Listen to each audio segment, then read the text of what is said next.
I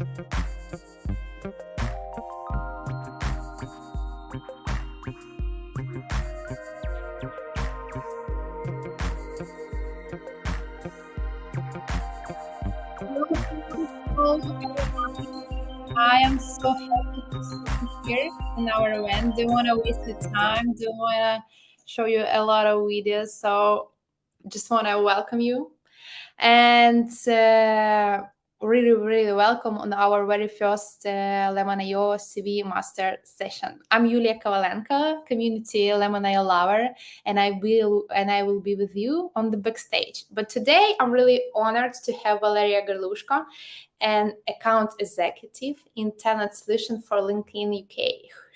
She will be sharing insights on optimization LinkedIn with us, and together with Anton and Raphael from our community. So I want to welcome Valeria. Please say hi to her wherever you can. Hello, guys. Nice to meet you all. Greetings from Dublin. Wow. Greetings from Kyiv, Ukraine. Anton, you are here with us. Hi, greetings, everybody. And Raphael. Hi, everybody. Hi, guys. So I'm going to leave you, just have this room for you, and I'm going to learn a lot of LinkedIn insights from you. Thank you, guys. Cool. Thank you, Julia. Hi, guys. Hey. Hi. How are you today? All good. Thanks. How are you? Me, myself, great. Yeah, just a bit terrible weather right now, but it's perfect to sit in front of the computer, with all those people. Don't say anything about terrible weather. I live in Dublin. It's very unpredictable here. It's a bit of a rain, a bit of a sun, a bit of a wind, like 4 seasons in one day. You always have something to be excited about. As Julia mentioned, I work at LinkedIn almost 4 years, and something I'm super passionate about is actually helping people making their profiles stand out and make them great. So that's basically why we're hosting this session. I know about all of the great work that your company is doing, and I'm here to support you guys in showcasing your expertise on our platform to make sure it can become your passive income when it comes to jobs, projects, and networking opportunities that are in front of you. But before we start, I would love to hear first, what are your personal experiences with LinkedIn? How do you fill out your profile? Do you see it as a useful tool for you or not? It's totally fine, just to be honest. What are your experiences? So if we could start from that would be amazing. Okay, so so I can start. I can give a couple of words. So personally, me, I in general, I'm not a big user of any social networking. So I'm present in major amount of them, and including LinkedIn. I'm using LinkedIn since starting of my career as a developer. So I have signed up there like 13 or 14 years ago, or something like that. And I'm always treated and still treating LinkedIn more kind of an addition to my CV.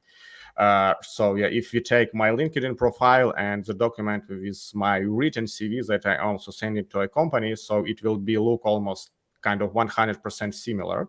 The only difference is that maybe in LinkedIn, it's more a company-based instead of project-based than in written CV, where anybody can see accurate experience and presence, my presence in companies, right? From my experience, I believe 2 times where it was required for me to fill a LinkedIn profile, to update it, and to place a new job position in a new company when I was joining this new company. So they were asking me to fill it and to mark as a full-time developer, or it doesn't matter. And in both cases, it was kind of a small kind of startups that were seeking for some funding, and they were presenting profiles for investors. And so I don't know if there is a pattern or not, but in other cases, so I have changed several companies, there was no requirement for this to fill the LinkedIn profile. And maybe it is one of the reasons why I'm not too not a big fan of updating it. So in most cases, I'm updating it only when I'm starting an active searching for a new position. So that's basically it. And maybe in addition, so one time LinkedIn helped me to find a job. So I have find a job specifically on LinkedIn, and I worked in that company for a couple of years. But in general, again, so I have some basic words in my summary. I have listed my companies. So right now, if to look in my LinkedIn profile, also I'm actively working. So last maybe year or two, according to my LinkedIn profile, I'm not working anywhere. So just because I don't need to update, so I have different projects. So I have a full-time job, but nobody is looking into my LinkedIn profile. Nobody is asking me to fill it. So it's just, I'm using it for news or just to check notifications about that somebody visited my profile. And yes, that's it. Cool. Thank you very much for that. Raphael, what about you? Yeah, as for me, I actually was quite late for the party because my first commercial project was 13 years ago. And I started to use for LinkedIn 4 years ago. And it was actually my first public CV, public CV, and actually any CV that, I was sending it to for the other contractors and so on. And funny enough, like the first time I started to use LinkedIn was to find other developers for the companies I was working for. So at the beginning, I actually didn't create my CV for the employee. I was actually creating the CV for the other people, other developers who would look at my profile and wouldn't be like, oh, this is a scam, right? So my initial motivation for having a LinkedIn was quite opposite to what most of the people have. And to be honest, I use LinkedIn mostly right now to from time to time to look at the companies I'm interested in, see who is working where, and from time to time reach out to some of the people that I think are doing a very interesting work, and not for some kind of grand idea or motivation to join the company, or simply to find people who are doing something interesting, other developers who I find are doing something which I find interesting. Super. I'm happy to hear that you started capitalizing on LinkedIn from the very first day when you joined, helping other people. I don't know if you were charging them, for helping them with their CVs, but that's a great story. Thanks a million. Before we start talking about LinkedIn itself, when was the last time you went on holidays, like both of you, Anton and Raphael? On holiday, the 2 kind of weeks ago. vacation. Yeah, like regular vacations, maybe a seaside or mountains, something like that. I believe it was 3 years ago or something like that. Wow. I feel sorry for you, Anton. I really wish you take some time off and go on holidays. But let's roll back to this time 3 years ago. Before going on holidays, what did you check, before actually organizing the whole trip? What do I check? Yeah.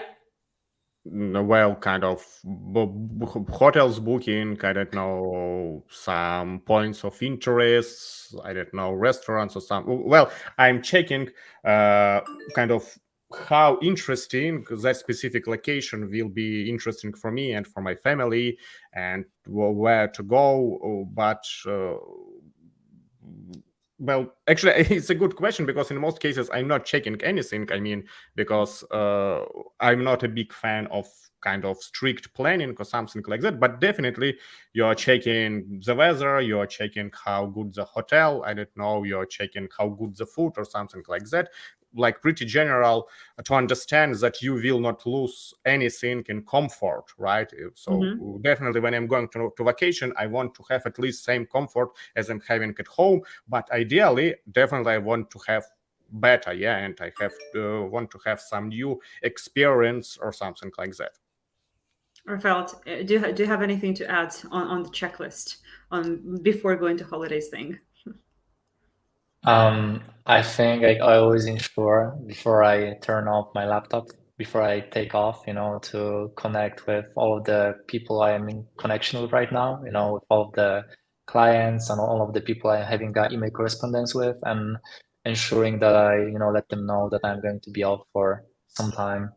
And when it comes to the trip planning, I'm nothing fancy. I'm very happy just, going to the nature, and I don't need much stuff with me anyways.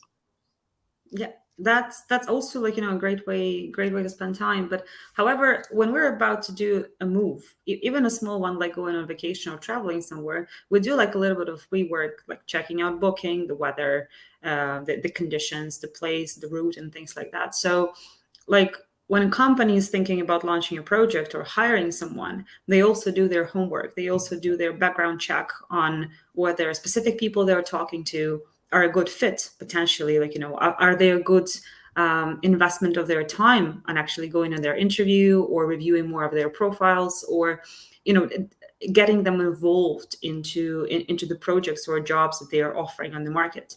And especially right now, since we're in the slow economy phase, where there are less fundings on the startups, companies are being way more stricter on budgets or any kind of investments, or R&D budgets got cut off like pretty strictly, like, in so many industries. The whole homework and the company's involvement in doing background check, making sure they're not missing on talent or that are not missing on the competences or skills that they would like to hire, is very important for them. So when we're speaking about LinkedIn, I mean, I just wanted to make you aware that before you got an offer, like from Lemon.io or like any other platform or like job provider, you're being checked. So, and somebody have a very vested interest in making sure you're the right person to talk to and right person to work with in the next like 6 months, maybe a year or a longer time. So when I'm thinking about LinkedIn, I mean, I do connect with lots of people in different industries, and especially with developers. So I get your narrative, Anton. Like, when you're not searching for a job actively, you're thinking, why in the world should I invest my time in updating my LinkedIn or posting something, or like, showcasing my experiences and expertise. However, if you're thinking about your career and your goals for the next 3 to 5 years, that's the platform where you can start building meaningful connections and like also building your expertise in your brand, like here and now, because it's something that lasts for time, to invest in your brand, invest in your visibility.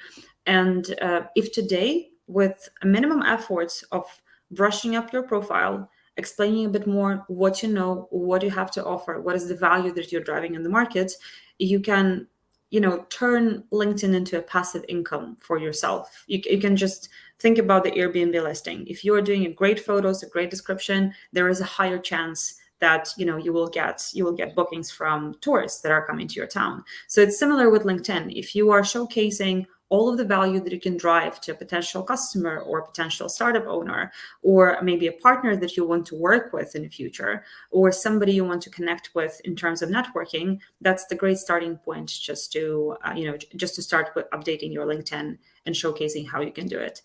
Are you ready to dive into some details? I would love to share with you a bit more of examples how to do it in a great way. Let's do it. Let's do it, guys.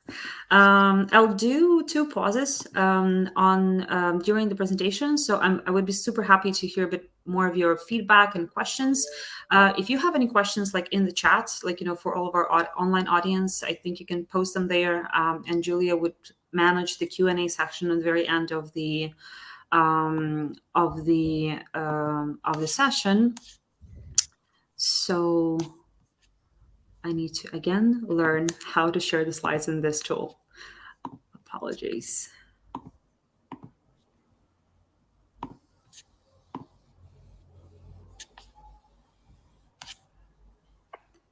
Do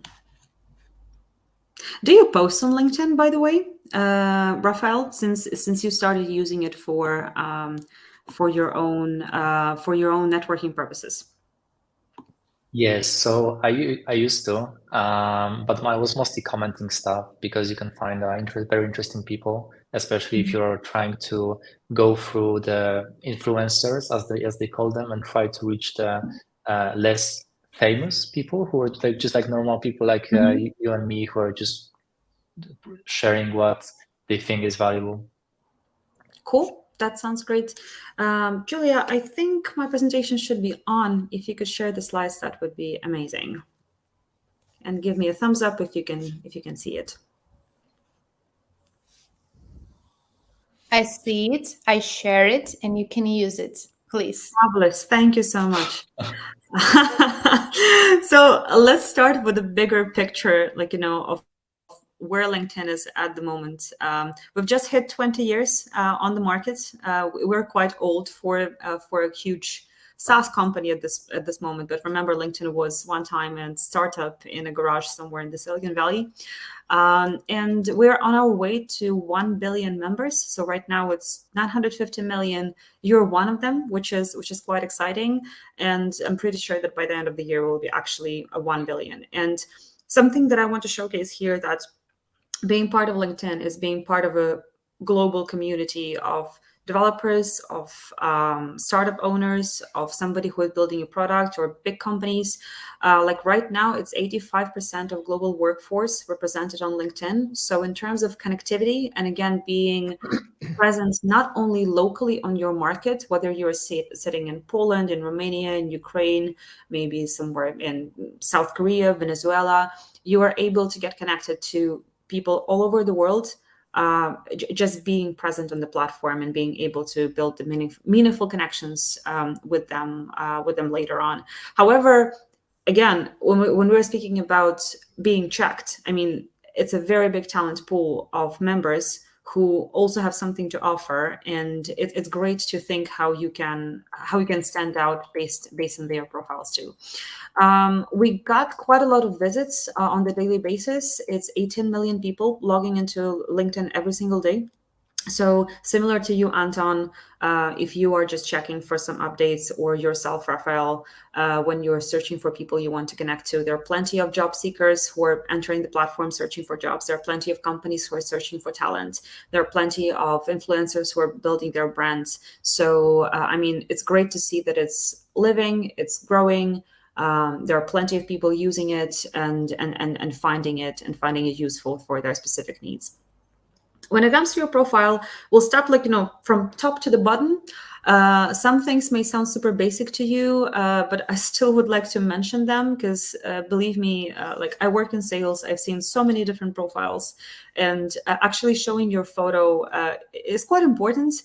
And I'll tell you a story. I was searching for HR managers in Poland when I was working on that market for a couple of years, and one of the very, very senior HR person had purple cat in Cosmos as her profile picture. I absolutely loved it. Don't get me wrong. I still remember her profile, but I think it was a bit difficult for me to imagine who is this person. Quite a lot of them are also like, sometimes when you set up your privacy on LinkedIn, you can just hide your photo. I would recommend not doing that and actually showing who you are. Simple face, like you can use selfie camera. You can ask your friend or your partner or somebody who knows how to take nice pictures, just take a nice picture of you, and it would just make your profile a bit more connective, a bit more warm, and easy to think about. If you can use a simple background photo, it's also quite useful, but again, you don't have to like overthink it. It's super basic. Just do it and move on.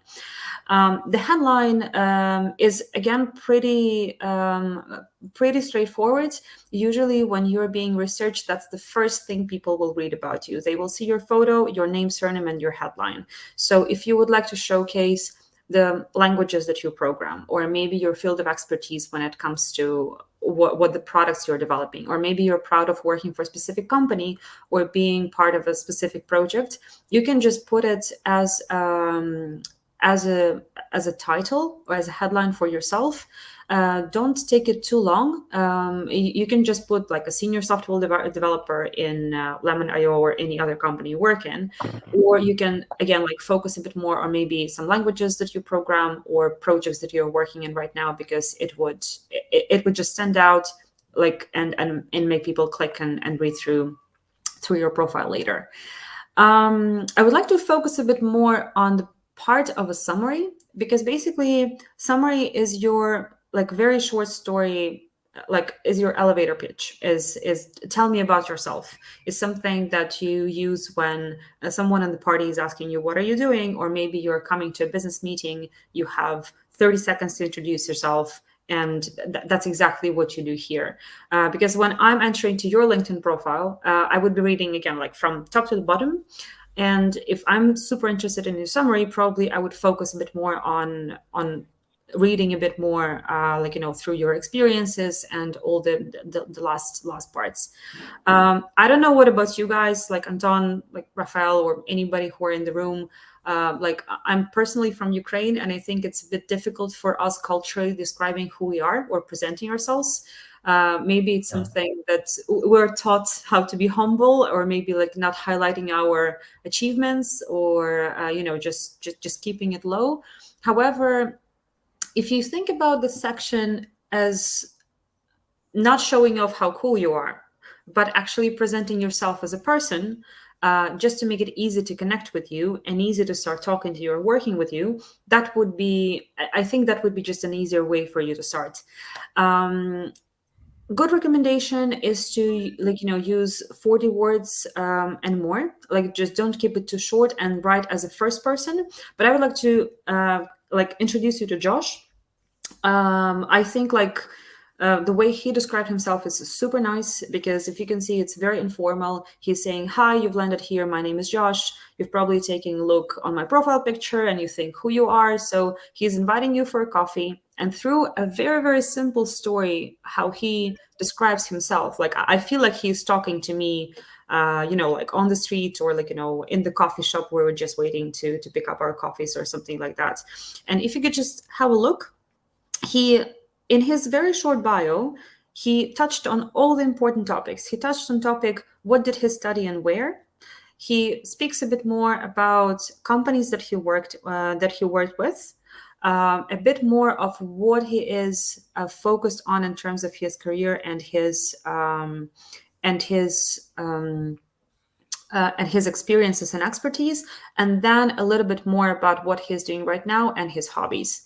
I love when people are speaking a bit more about his hobbies, because again, it gives a bit of a personal touch and it's easier to connect. I mean, I love hiking since I live in Ireland, and if I see somebody who loves hiking as well, it's a good connecting point, asking them, oh, what is the great way for you to go on hiking, or what was the last route that you took and it inspired you a lot. So it's something that is really good for networking, but again, something that you can just showcase yourself also from this personal side, if you feel like it's a natural way of communication for you. If you feel natural in being informal and just describing yourself and experiences like in the style of Josh, super. If it's not you, it's also totally fine. Another great example I found of Vadim, and if you can see, it's very short, it's very to the point, where he describes a bit more about first, like he's very specific that he's working in mobile development. Then he speaks a little bit more about his experience and exactly what are the technical expertise he's holding, what are the languages he's programming, and the, like, you know, the top skills that he featured also in his profile. And you can check his profile later, but something I totally loved, he also included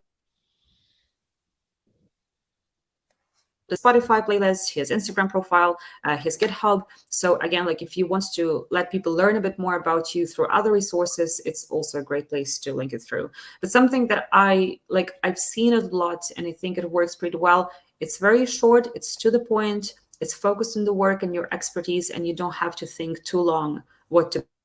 Quick summary of your work experience, your technical expertise, and let's connect. So that's as simple as that. And the last profile I would like to show you, this guy is actually a very big influencer. Try to guess how many subscribers he has at this stage. I think you would be quite impressed. But this is amazing way how you can use your about section to do a value-driven pitch. So let's say you're working right now on the projects that you are being hired for, but simultaneously you are thinking about developing your own startup or your own product or your own solution. If this is something that interests you, it's also a place where you can showcase it. Again, saying what is the value or what is the problem that you're able to solve. If in your about section, you can tell one or two problems that you can help your potential client or potential employer to solve, that's a 10 out of 10. So let's say Austin, he made a very big step, like, from being a teacher to getting a job into tech. It took him 2 years to go through the whole transformation, understanding how to do the networking, how to brush up your CV, how to prepare for interviews. And since he did the whole journey himself, he became some sort of a networking guru. And that's how he is helping now people. He's actually helping them, like, navigating their careers and growing in their field of expertise and getting jobs that they actually love.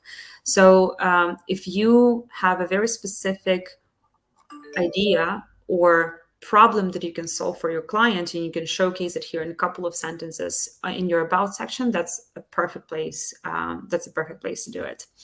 What are your thoughts, guys? Because I was writing my own about section when I first was filling out my LinkedIn profile. I think for 2 weeks, I was unhappy with every iteration I was having. I felt like, oh, it's too long. Oh, it's too short. Oh, maybe I need to add a bit more about about me section and things. So it took me a while when I finally got my final version. What about you? Do you see any practical application on those examples to what you can use in your own profiles? I had the same experience as you, Valeria. Although the process didn't last 2 weeks, I think it was a couple of months. I wrote one thing that was staying there on my profile for a couple of weeks, and then I looked at it, and after a couple of weeks, it was like, nah, this is like too grandiose, it doesn't fit me. And then again, I changed it to something else, and then I thought, no, it's like too specific. And then again, another iteration, it's too personal. And for me, what worked for me, I just couldn't express myself in the bio box or in the about box. So I created a website, and that basically, presents me the way I want to be presented without being constrained by the text itself. And I deleted the about text, and using the featured link on the profile, I linked to my website. And I think this is a very important thing to keep in mind, is that the about page is about yourself, right? So Exactly. there is no golden rule that should say, oh, you should do this, you should do that, because when the people are looking at the profile, especially potential clients or companies, they're not only looking at your experience, but they also look at your personality and what kind of person you are, what kind of interests you are having. So you should write something that really you think presents you well in the eyes of the other people. I can't agree more. It's all about being yourself and just using the form that suits you well. If you are more I don't know, like a quiet person, introverted, into data, into numbers, into writing code, probably it would be very weird to ask you writing like super personal, warm introduction about who you are if it's not your natural style of communication. But if you can just give some bullet points of what is your expertise, or as you mentioned, just using the external web page or a site where you can introduce yourself the way you feel natural about it, that's totally great. Anton, do you have any comments, or maybe you disagree with something presented? Actually, no. So these examples are good, and I think, as for me, they're showing the confusion that can be in different self-explanation for different companies. So so personally for me, most of all, I liked the first example because as for me, to make some easygoing self, I don't know, biography or something like this, where you can explain with some common words, so how you started, what are you doing, and even add something like your hobbies or something like that. As for me, it is the easiest one to have a couple of paragraphs of your career and a bit touching of your life. But there is a problem that, for example, I don't know, maybe it is a company related or I don't know, a country related. But for example, from my experience, there were a lot of, so you're sending a CV or you're sending a LinkedIn profile where you have added something like this easygoing, and you are being rejected, and the recruiter is saying, I don't care about your hobbies, I don't care about how funny you are, or something like that, so just remake it and send us the CV only with your expertise. So you are changing the CV, you are changing the LinkedIn profile, and I don't know, in a couple of years, you have done something like it was in a second example, just with highlighting and bullet points about your experience, about technologies that you are using, so how cool you are in development, or it doesn't matter what career, and you are being rejected because, well, that's good, but we want to know you more about as a person, so how good you are, a cultural fit and all this stuff, so, and you need to update once again, and at the end of the day, you are sticking with something common, that profiles that are saying that I'm a highly motivated developer with 12 years of experience or something like that, and you are just starting to update the number of years of your experience, and that's it, because it looks that it is not possible to have a single template for everybody, because I believe that definitely you will be rejected, maybe, and asked some additional questions dependent on a company. Because from my experience, I have, when I was sending to a company or to a recruiter my CV as a document, nobody asked for my LinkedIn profile. But when I was sending my profile as a CV, in 90%, everybody asked me to send a PDF with my CV, no matter that it was the same stuff and there was an about section and so on. So that's good. And yes, it looks interesting. But again, so I think it's also maybe a matter of, I don't know, maybe having some rules or I don't know, or recommendations maybe from other companies, because it's interesting to know how you should fill your profile to cover as much companies as possible, instead of kind of rewriting it each time per couple of years. I get the point when you're speaking about the local requirements of specific companies or specific countries, like on LinkedIn profiles or in CVs. However, I just want to circle back to a fundamental truth, I would say, when it comes to LinkedIn. Like, LinkedIn profile belongs to you, and what would you like to put on it? It's completely up to you how you would like to showcase your experiences and things. I think the good thing about it, first, it's a live document. You don't have to set it in stone and just keep it the same way, for many, many years. You can, updating your about section even every 2 weeks if you're unhappy how it sounds. However, I think adjusting CV according to what your employer is asking you to do it makes a lot of sense, because sometimes there are specific formats or specific ways how companies are working with their clients. So it's important to collaborate with the partner you're working with. However, for the LinkedIn profile, first, remember you're a part of a global community. And second, I think in CV, sometimes less is more, where on LinkedIn, it's a bit different. So you're not limited with only one A4 page. You can speak a bit more about, again, your hobbies or your experiences or the projects that you've been involved with. Because then, again, even when somebody is searching for you, they're using lots of keywords. And if they can find those keywords in your profile, you can pop up in their search tool, it just makes them easier to understand what is your experience level or what is your expertise.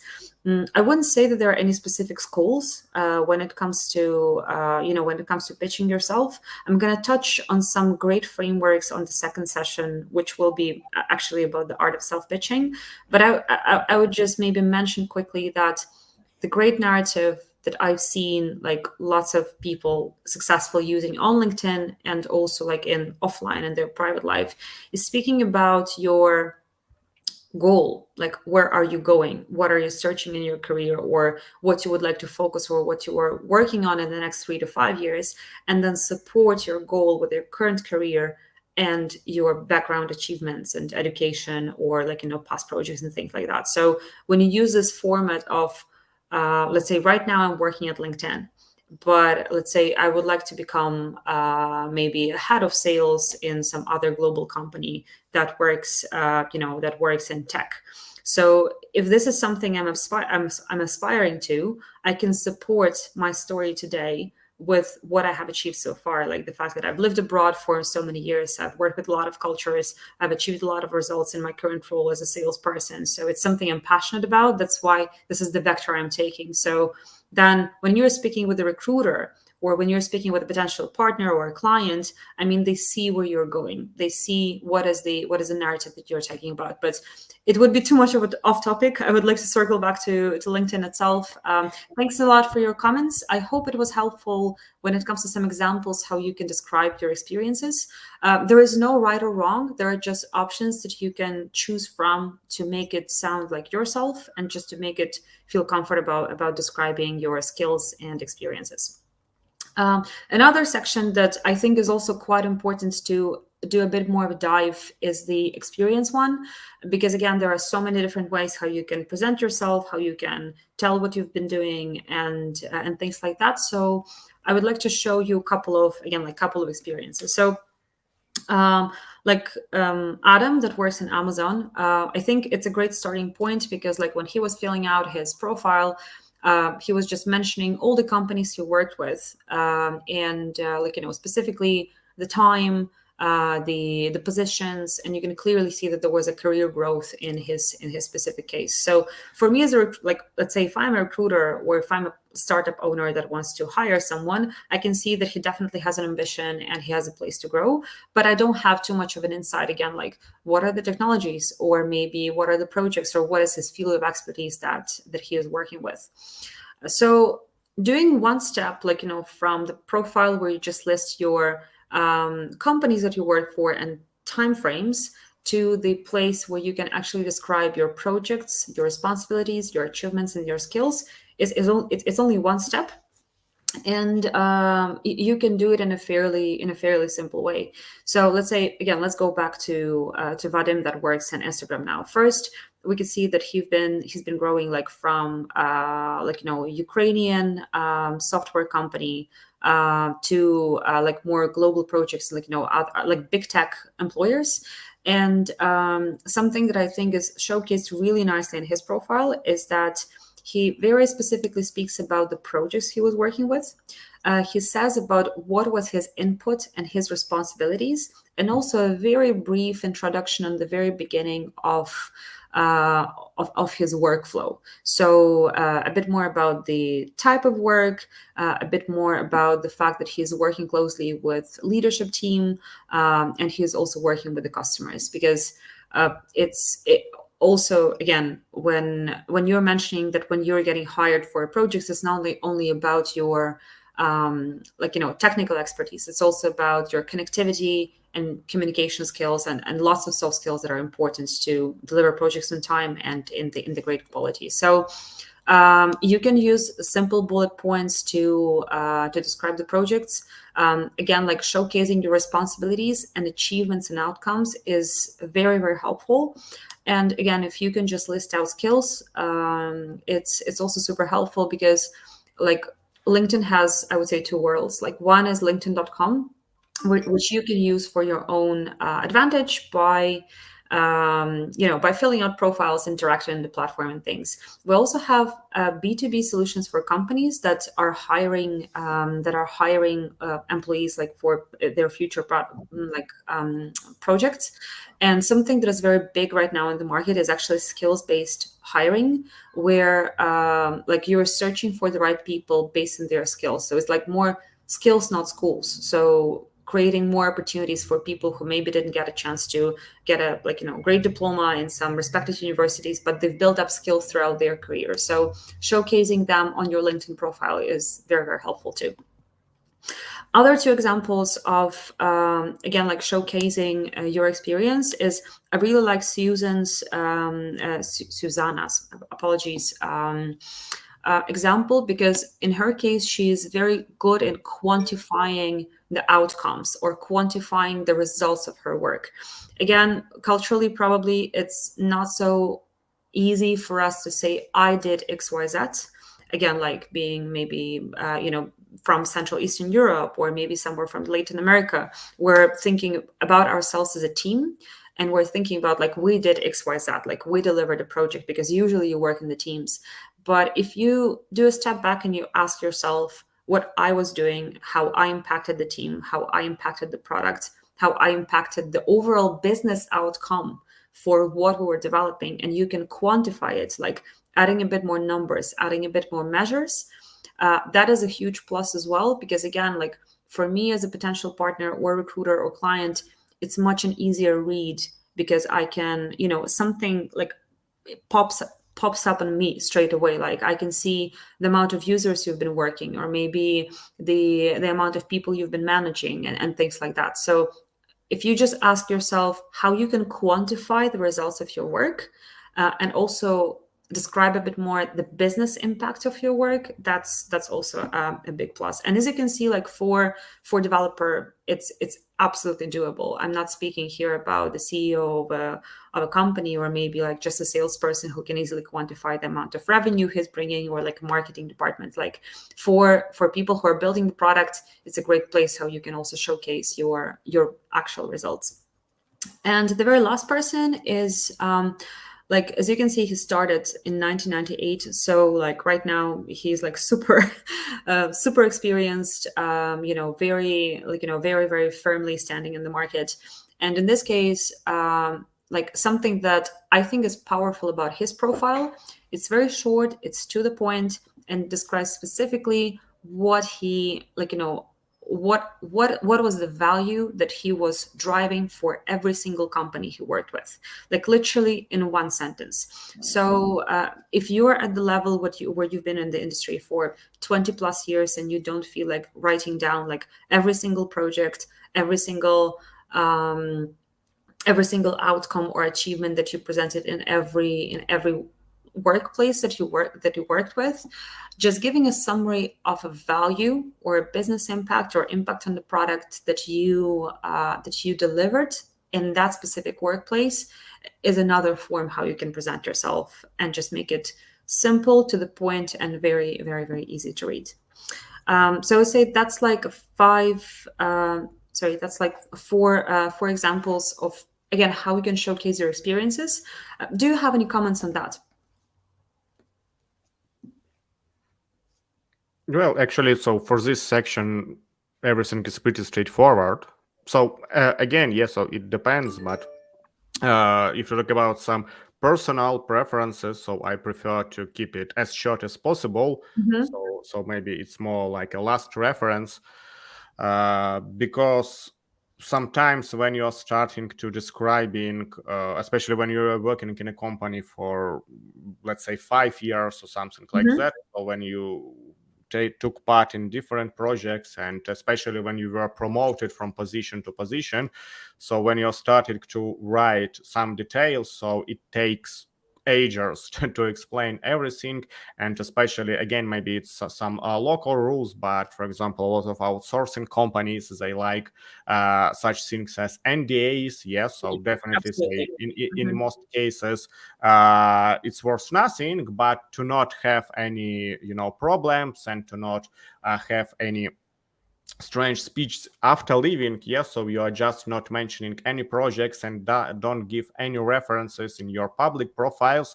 And for example, if you need to explain some of your experience, you need to explain the project first, right? And it's maybe 1 or 2 even additional paragraphs, especially when you were making a lot of jobs there, or you were in a leadership team or something like that. And after a second paragraph, you're thinking, okay, I will just write some technologies that I was using there, and that's it. So yeah. 100%. But something that is like, I think, very important to grasp, especially when you're writing a very short summary of of your impact on in a specific workplace, just think about the value, the outcome, and and actually like telling what was the value that you were driving personally for that specific project or that specific company. Something that I've seen working super as well is when you do a very brief intro of what was the deliverables in that specific company that you worked for, and maybe if you don't want to go too much into details, just bullet pointing the projects you were involved with, or maybe if you're working for an outsourcing company and it's not under your NDA, just mentioning like the companies you were working for.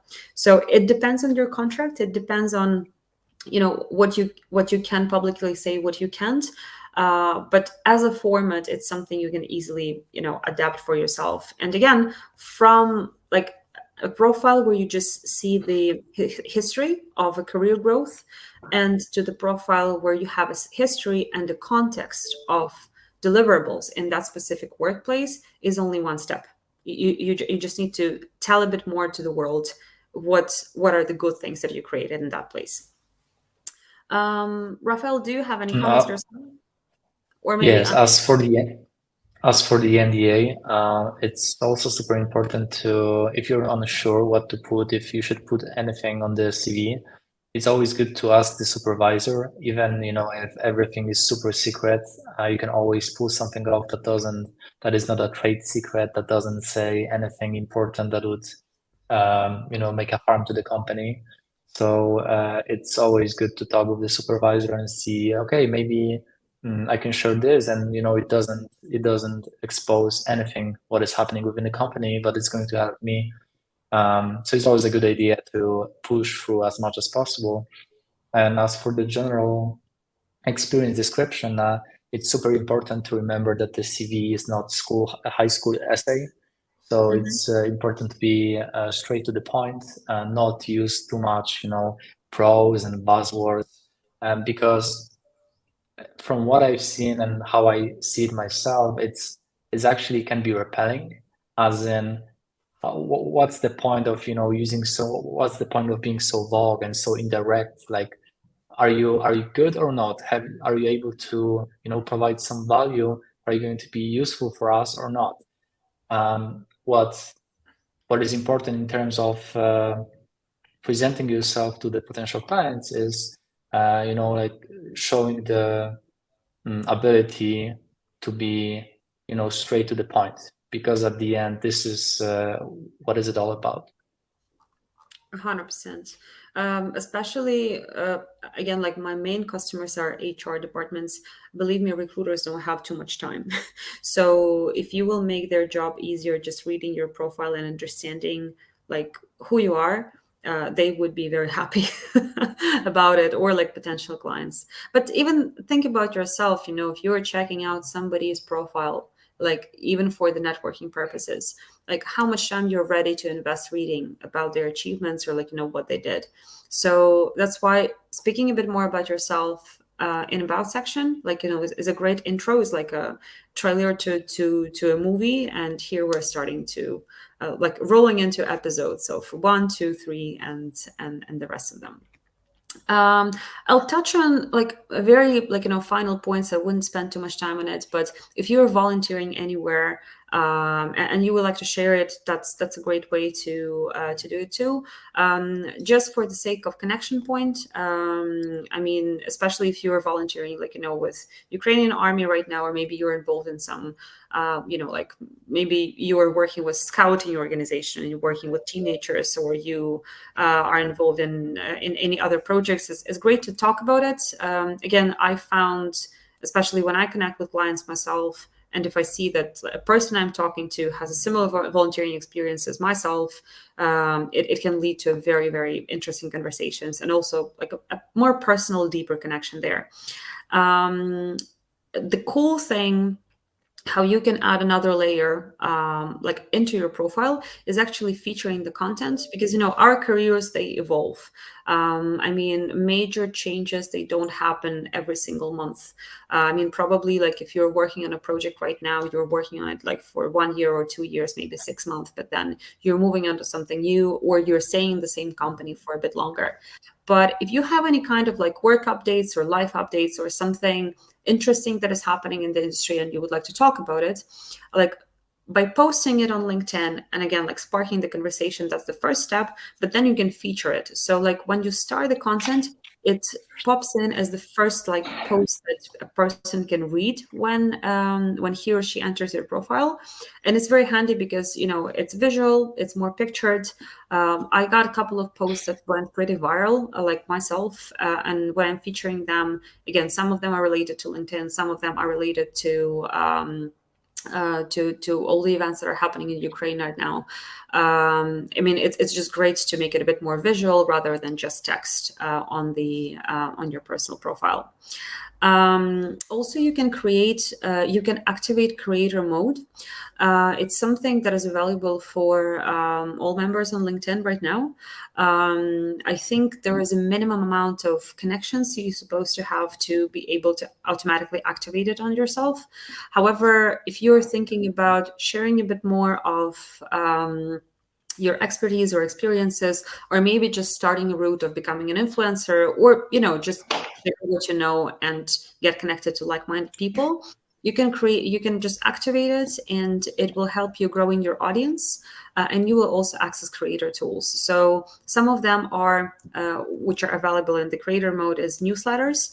If you feel like sharing a bit more like structured content in newsletter, and it's part of who you are, it's a great tool to do that. And also it's a great place to, again, like building your brand in the long term, especially in a specific niche that you love, that you invest your time in and understanding better. And it's something I could definitely recommend as well. Before jumping to publishing, I have a question to you. What is the percentage of people on LinkedIn you think are publishing content? Like if we're taking all 950 million people on LinkedIn, how many of them are actually active in sharing their thoughts and their comments? Maybe half of them, something like that. Any other thoughts? A third. A third. Okay, guys, I have an interesting fact for you. It's only 5% of LinkedIn members who post regularly. So again, if we're speaking about making your profile stand out, that's another great way how you can, put yourself on top of the list. So it's only 5% out of 950 million members. So like the rest are just coming to read and consume the content. If you could be the one who created and actually share the value, that's another step and another layer that you can add on top of your profile and interpret on top of your presentation, in the global environment of professionals. I'll give you a couple of recommendations of what you can talk about on LinkedIn. Well, the first thing, you can talk about everything that interests you, everything that you find useful in terms of your career, in terms of your professional and personal growth. That's a great platform to do that. You probably wouldn't find too many like holiday photos or family related content on LinkedIn, because I mean, you can still find it, but I would say there is unspoken, not rules, but maybe a code of conduct that we speak here about work and how to make each other better professional. So I think just sticking to this environment where we speak about work and creating great products is good thing to do. Another thing that I've noticed that LinkedIn is a very kind platform. I mean, you wouldn't find that many envy comments or actual fights in LinkedIn threads. I mean, I see it sometimes, but it's not super usual. So I think it's also a safe space where you can share a bit more of your thoughts and your expertise. So writing updates and news, something I've personally seen super successful, in my case, is first, if there is something trending right now, in your environment. I don't know, like everybody is speaking about AI for the past year. So people who are generating content about AI are naturally getting more views, more likes, more comments, like, you know, more reach in terms of their content, because it's something that people are talking about. If I'm sharing content about Ukraine, like I'm getting lots of views from people outside of my network, outside of places that I usually talk to people, because it's something that is trending, something that people are looking at. So I think if you are interested in a specific topic and you can follow any updates and maybe just share a bit of a summary or your input or your comments on it, it's a great way to start.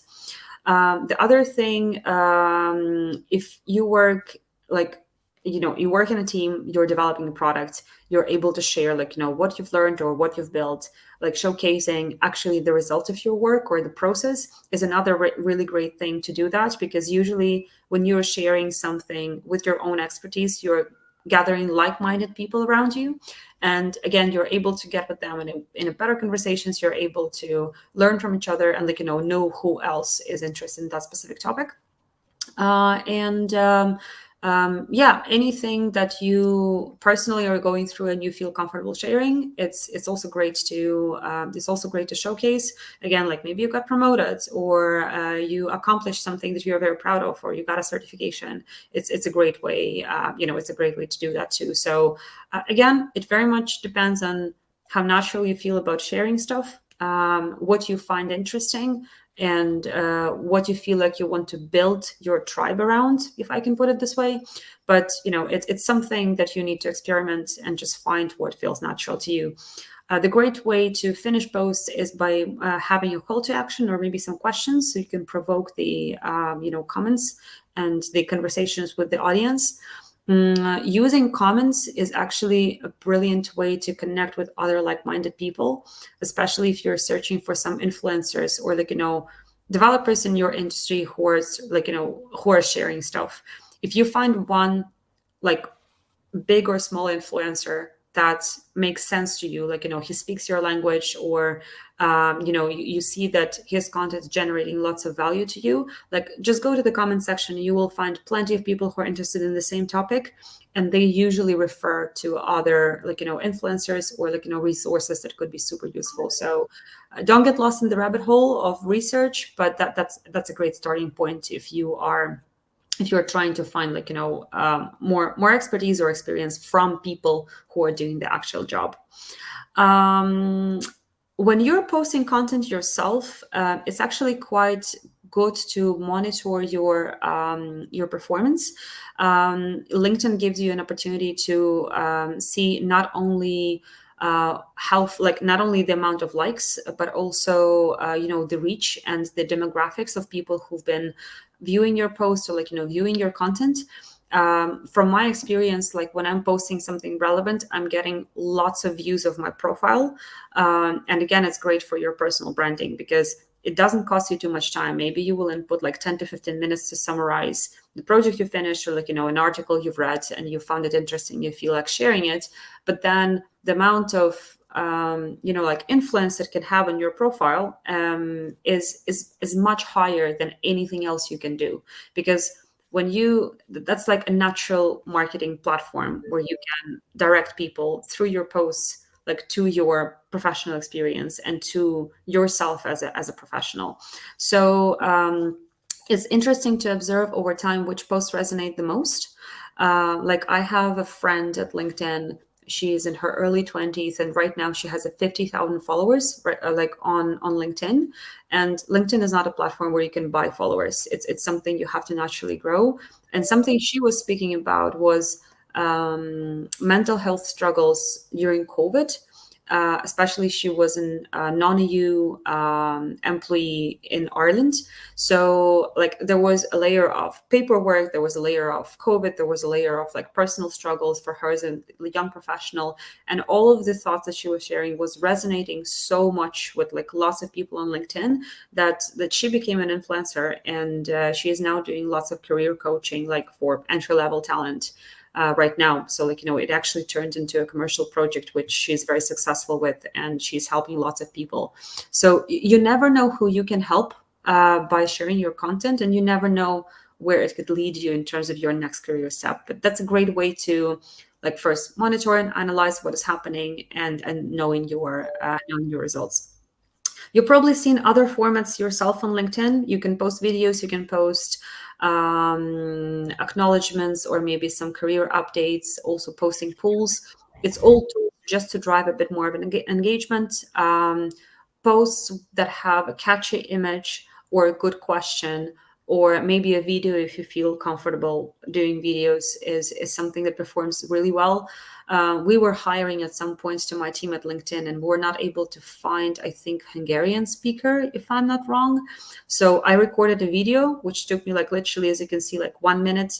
I just talked that, hey, we're a great team. We're searching for new teammates. If you are speaking Hungarian and you would like to join, just message me or my manager. Here's her LinkedIn. And like it got almost 7,000 views, like that very short video.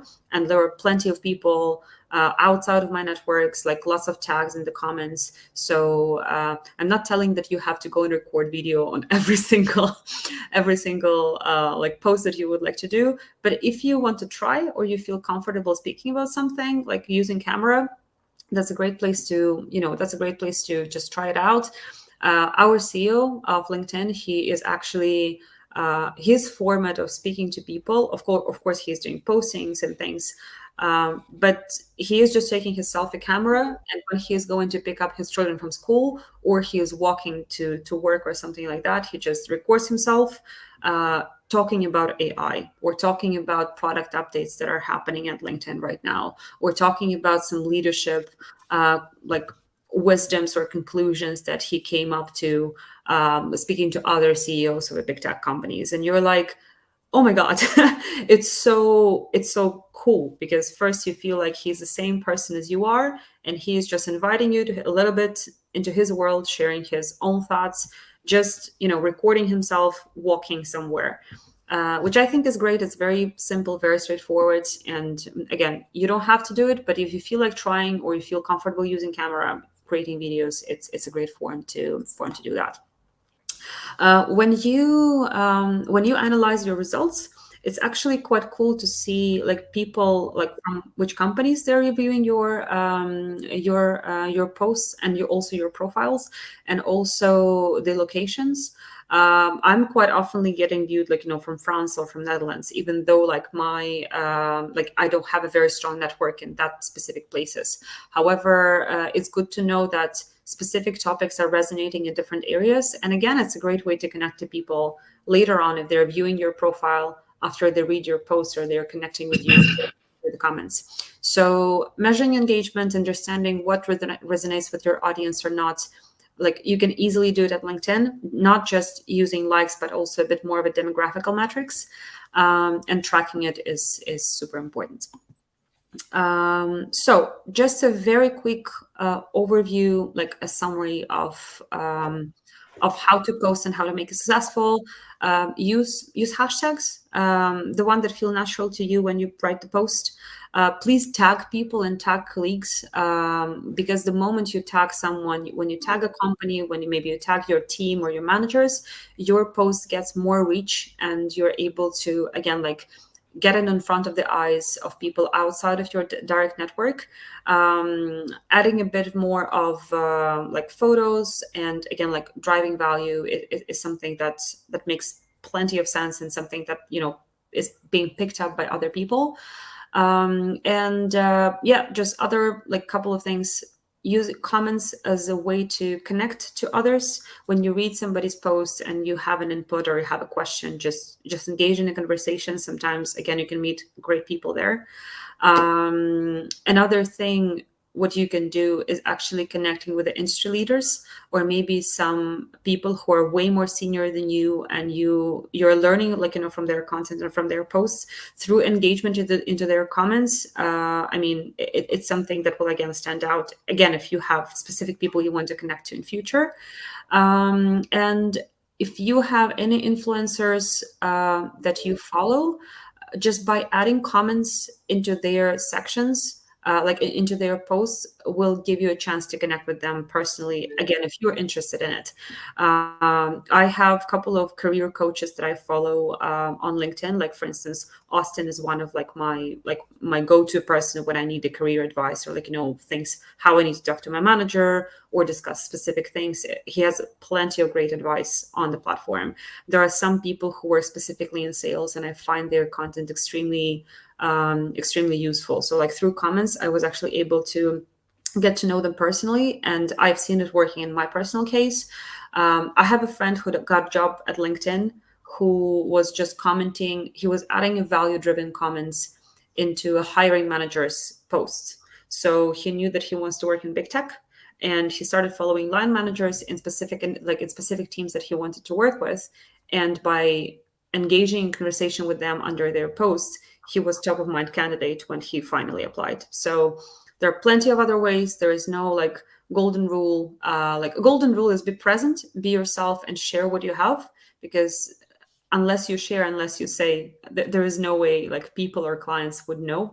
I mean, nobody can read thoughts. We can just read things that are written or are spoken. So don't be afraid to speak up and share your expertise and knowledge, because I'm pretty sure you have plenty of it and you have something to share. Probably before we go to a couple of final touches on adjusting your feed, do you have any comments or any thoughts yourself, guys, when it comes to posting or commenting? I just wish I would push more content to LinkedIn.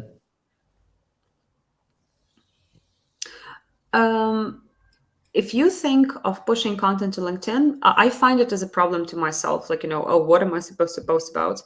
LinkedIn is a media platform. It's social media. Very simple, similar to Netflix or Instagram or any other media you're working with. And if you're doing a step back and thinking, what is the main goal of any media that you're working with, is engage, entertain, and educate. So it's 3 E's. So when you're thinking about posts that you can share, if you can engage your audience with something that is valuable, or you can give them a piece of advice or education, something that they can get smarter on, or maybe it's something funny or something that will light up their day, or something that will make them smile or make their just day better. It's 3 go-to criteria, I would say, how you can project on ideas for the topics.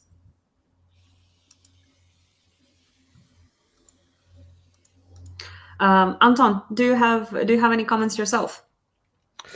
Well, actually, hard to have any comments, as I believe I have never posted anything to LinkedIn.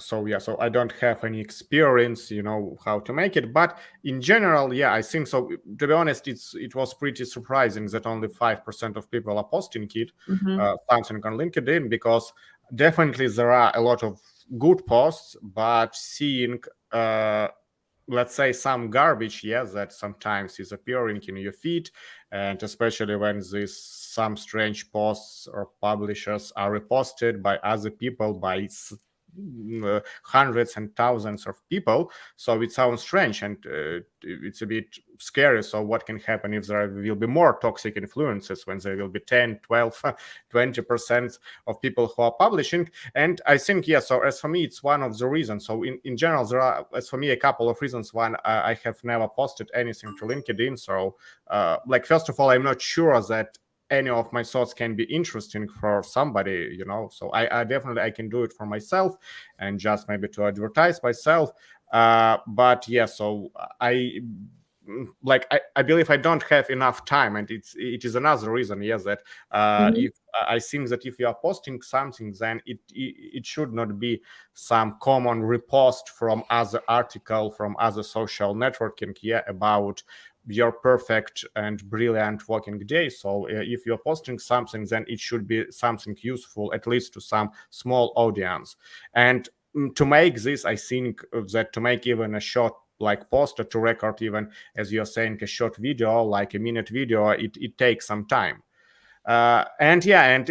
Because of this, personally, I don't want to look stupid, among other such posts. So definitely, if you're going to do something like that, so maybe first tries definitely will be far away from good, and they can be not so interesting and not so, without good quality on your posts, with some even, spelling mistakes and so on.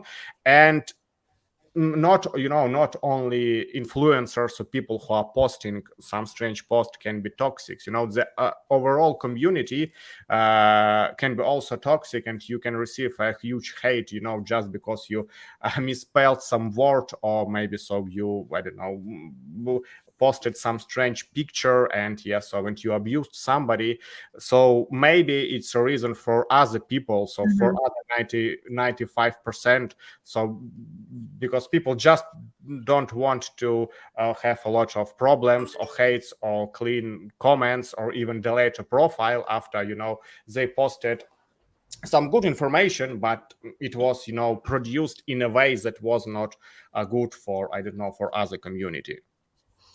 I get your point. So maybe one comment I will add: LinkedIn is not a Twitter. So again, like we have specific rules of and policies around what you can do, what you cannot.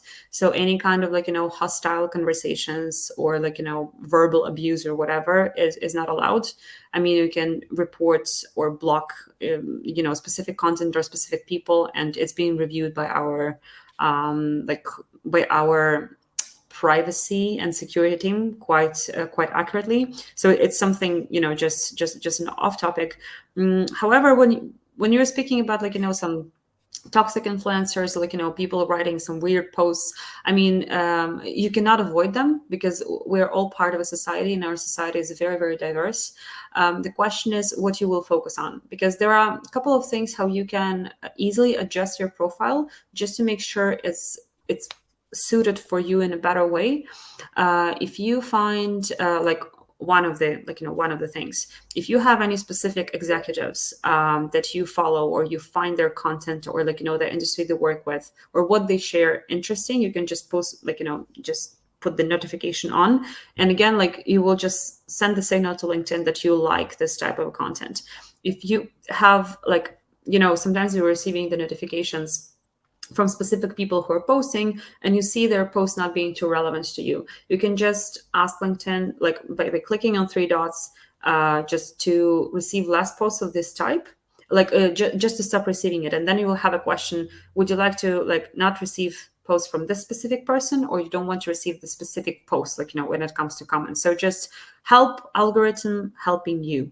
So if you will just put a bit of an effort in, adjusting your feed, you will start seeing more valuable content for yourself. And again, if you will start finding more people who you want to follow, you will start getting more value out of your news feed when you log into LinkedIn.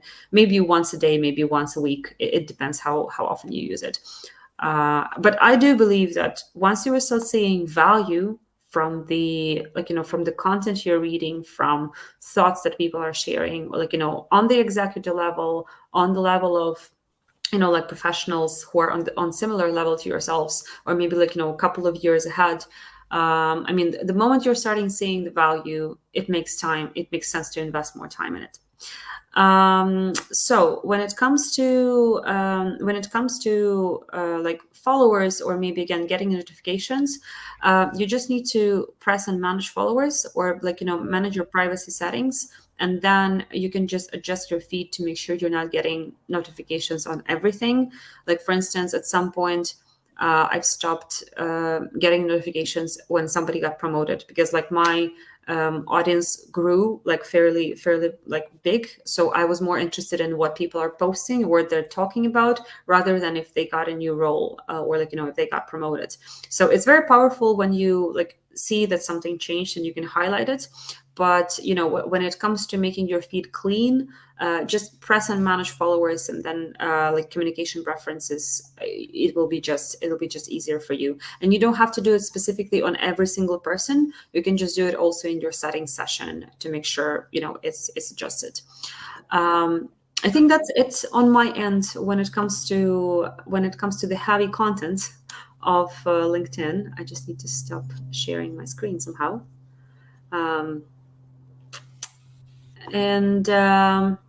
Yeah, I think we should be finishing soon. Am I right? With our whole session.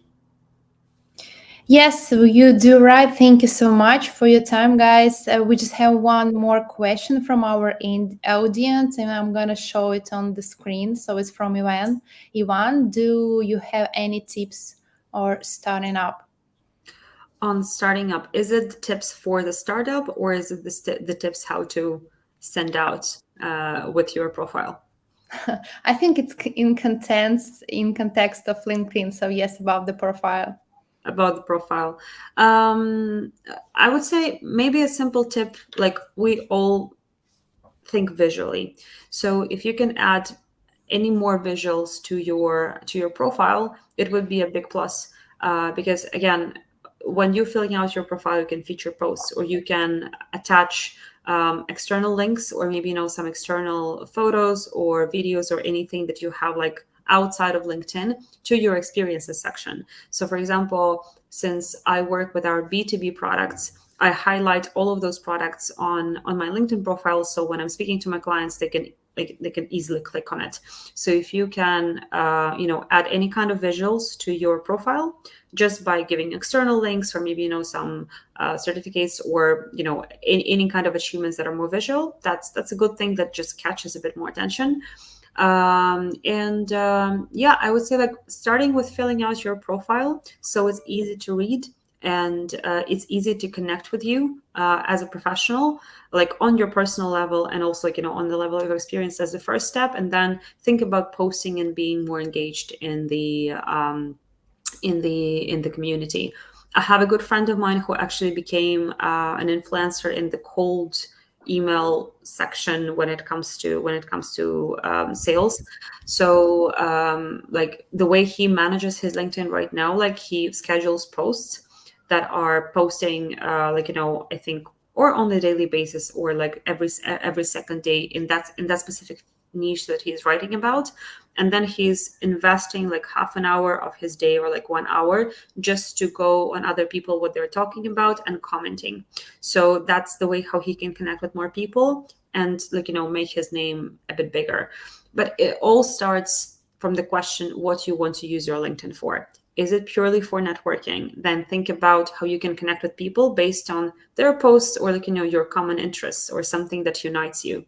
If it's for potential next jobs, like showcase your experiences, your projects, so again it's easy to read. And when I go through your profile, I think like I have to work with this guy. Like there is no way I can miss not talking to him or not getting him involved in my project that I'm working with. If it's for the influencing purposes, again, it's about being regular and posting. And I would say like one of your teammates, Lisa Duba, she made a brilliant session on self-branding.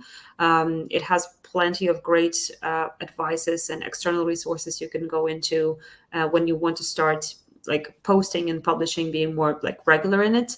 And it has plenty of great advices and practical tips and strategies. So I would just highly recommend you also going and checking out that session too. Thank you so much for your answer. I'm going to say as well that we prepared for you guys, for listeners, is some small challenge. So I'm going to send it to you to email. Just we encourage you not to listen, and listen and act. So small tips on starting up right now, right from today. We're going to send you it right now. Okay? That's fine. So thank you so much, Raphael. Thank you so much, Anton. Thank you so much, Valeria.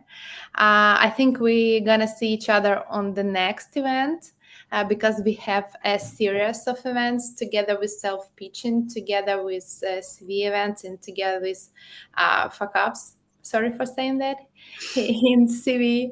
So stay tuned and thank you for your time. I hope you had pretty nice time with us together. Thanks, Bye. Amelia. Thank you, guys. Bye.